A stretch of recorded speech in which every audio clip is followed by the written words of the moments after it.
गणनायकाय गणदैवताय गणाध्यक्षाय धीमहि गुणशरीराय गुणमण्डिताय गुणेशानाय धीमहि गुणातीताय गुणाधीशाय गुणप्रविष्टाय धीमहि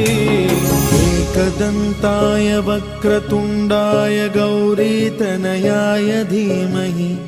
गजेशानाय भालचन्द्राय श्रीगणेशाय धीमहि एकदन्ताय